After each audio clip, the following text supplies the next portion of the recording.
Hey, good morning to all my potential buyers, sellers, investors, builders, and developers. Hey, it's a great Thursday, man. Yesterday we were involved in thunderstorms and cloudy weather, and today it's beautiful, a little cold, but beautiful. And today I want to talk to buyers. I want to talk to those buyers, and the title of this video is Pointers to Help Pick Perfect Properties, to help you pick your perfect properties. But before I go into the video, I just want to say yesterday I saw a lot of people on my Facebook timeline saying that they had a very, very bad day, rough day. And man, I just wanted to say I do come with these videos to encourage you to purchase real estate and to choose me as your real estate agent, but I also like to inspire. I just want to let all those who put on your Facebook feed yesterday that you were having a bad day, I just want to encourage you today by saying today will be better. Tomorrow will be better. All you have to do is stay on the road that you're on. And I just want to share one thing with you before I move on to these pointers. A couple of years ago, I was visiting my uncle in Augusta, Georgia. And on my way back from Augusta, Georgia, I immediately got on Interstate 20, and it was a beautiful day. The sun was shining, and I was on my way in my car enjoying my ride. And then all of a sudden, a storm dropped out of nowhere. It was cloudy. It was rain everywhere. The rain got so profuse that I could barely see how to drive. My windshield wipers were attempting to help me, but I could not see even the car in front of me. But I decided to stay on the road. There were even cars and trucks and rigs pulling over to the side of the road because the rain was so heavy. The storm was so fierce. But I could see up in front of me that there was a clear sky somewhere. I had been driving forever in this storm, but I kept my eyes on that clear sky in front of me, and I decided to stay on the road. I decided that I was not going to pull over to the side like many people had because I had my eyes on the clear sky. And let me tell you what happened. I got near, I think, Lake Oconee, and I was coming up a hill, and as soon as I approached the top of the hill, the rain stopped and the sun popped out of nowhere. I'm going to tell you, I experienced a sunshine situation because I refused to pull over on the side of the road. I had my destination in front of me. It didn't matter how hard it rained. It didn't matter how much my windshield wipers were not assisting me. My mind was set on staying on the road. Today, I want you to stay focused on staying on the road, even if it's pertaining to buying a house. And it's been some snags along the way. Stay focused. Stay on the road to home ownership. If you lost a loved one, stay focused on the road. If you lost a job, stay focused. There's another job in your future. So today, I just want to leave some inspiration for you because that story has inspired me forever. I use moments like that as teachable moments to help me stay on the road. Don't pull over today. Your future, your destiny, your bright space is right ahead of you. So let me move on to my video. It is pointers to help you pick the perfect house. See, many times, I talk to buyers and they're in a frantic because they don't understand, now that I'm approved for a loan, now that my credit is good, now that I have the down payment, I've stalled out, so to say, because I don't have a clue on how to pick my house. Well, I'm telling you right now, a lot of real estate professionals would just pile you into their cars and show you 1 million houses. Well, I'm not that real estate agent. That's why you need to choose me, because I need every moment that we're looking at houses to be moments of purpose. I'll say that again. Every moment that we're looking at houses, I need those moments to be moments of purpose. So what I do is I give you a set of homework assignments to do even before we get into the car to look at houses.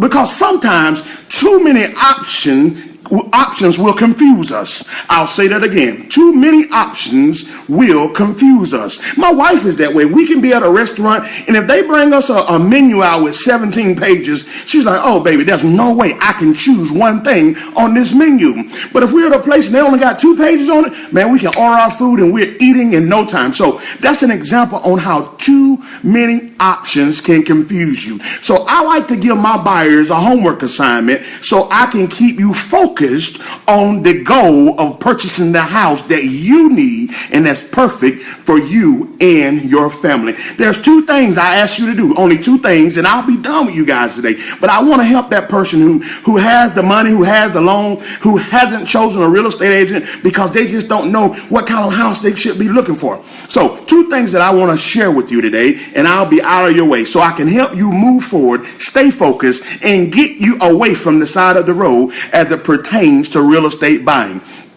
The first thing I ask you to do, I ask my buyers, after they are approved for a loan, I ask them to establish your needs, wants, and desires. I'll say that again. You have to establish your needs, wants, and desires as it pertains to a property. What does that mean? You have to come up with an idea. Put it on paper. What is the absolute need that I have for this property? A need could be things like it has to have 4 bedrooms. That's a need. A need is it has to have a garage. A need. I need you to establish needs first. That means the thing that's going to be essential to your family functioning in this house. Then I'll give you the liberty of coming up with some wants. Now, some of the wants can be, borderline desires, but you have to have wants in the property because guess what? You have to pay for it. So I want you to establish some wants. Some of the wants is I want it to have hardwood floors. That's a want. Or I want it to have carpet throughout. Those are wants. Or I want it to have a deck on the back. Those are what I consider wants. So you have your needs and your wants. Then you have what I call desires. A desire could be a swimming pool in the back. A desire could be all stainless steel appliances in the kitchen. So I need you to establish, to think about what it is that you really need, what it is that you really want, and what it is that you really desire. And what we'll do is we'll look at this list and we'll keep all of your needs because those are essential. We'll review your wants and desires and come up with the best ones to fit your situation based on the amount of money that you're approved for. So that's the first thing I want you to do when that's the first pointer for picking a perfect house. You got to establish what you want, need, and desire for you and your family. See, I can't do that for you. And there's no need for me to show you a house until that has been established. And I'm going to tell you, I'm a real estate professional. I've been doing this for a while. I only show you 3 houses. 3. That's why I need to hear from you what your wants, needs, or desires are so I can take that information, go out and find exactly what it is you say you want to buy. So, because I don't want to show you 1,500 houses because it'll only confuse you. I will give you exactly what you asked me for, and that's it. And I'm not trying to be facetious. I'm just trying to help you get the perfect house. Case in point, I took a couple to look at a house in McDonough, Locust Grove, nice neighborhood, Heron Bay neighborhood, nice neighborhood. I mean, nice. And they only looked at one house. Why? Because we established their wants, their needs, and their desires up front. We didn't even have to go to the next house. I had 3 houses to show them, but they only looked at one and said, this is it. You found exactly what we were looking for. So first you have to establish your needs, your wants, and your desires. Then next, this is important too, you have to evaluate the neighborhood, work, and your demographics. I'll say that again. Evaluate the neighborhood, work, and demographics. Let's start with neighborhood. See, you should want to choose the neighborhood you live in. Number one, the most popular thing for neighborhoods is school districts. Everybody want to be in the best school districts. But if you don't know the neighborhood, if you don't know where the best school districts are, so we do our homework to find out what neighborhood has the best school districts. Number two, you need to know, evaluate the neighborhood to see what's going on in the neighborhood around the properties, to see if the values will be stable and structured where you are, because you want to buy and invest in real estate that's going to be valuable for a long period of time. You know, you don't want to move next door to someone who has their 1982 Camaro in the front yard with the hood missing. No, you have to evaluate your neighborhood you're looking to live in. Not only do you evaluate your neighborhood, you have to evaluate your work. You have to evaluate how far away am I willing to move from where I work. Commuting is essential now in today's time. Now, they say the average commute is 1 hour.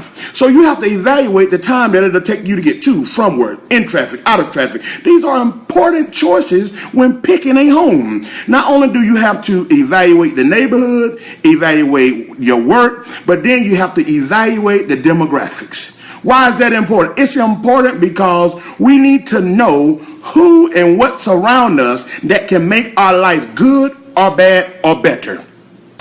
So you have to evaluate the demographics, because demographics mean that this caliber of person, people, or businesses will be in my immediate radius of my home. That's important. It could affect you dramatically if you don't know the demographics of who, what, business, or whatever that's around you. So you have to evaluate these things. So these are 2 pointers that I give to every buyer that buys from me. We have to look at these things before we even get in the car to go look. Man, I'm telling you, man, this stuff works. But don't worry about it. Call me.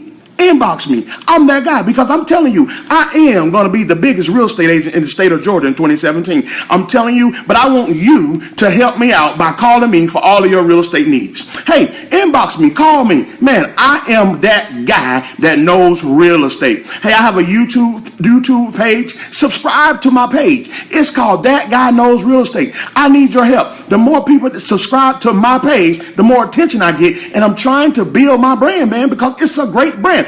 I know what to do, and I know what to offer you. Hey, 2017, Cedric Fallon will be the biggest real estate agent in the state of Georgia. Call me, Trust Cafe Real Estate Advisors, with your next real estate transaction. Man, I love everybody. I love these United States of America. And I want to say, bless everybody, bless real estate, bless buyers, bless sellers, bless investors, bless developers and builders, man, and bless these United States of America. Call me today. I'm telling you, I'm only a phone call away. But if you don't call me, I will be on a video near you soon. Hey, share this video. Like this video. Hey, man, go to my business page. Like my business page. Man, I'm telling you, I know this is good information. Hey, if you can't use the information, do me a favor.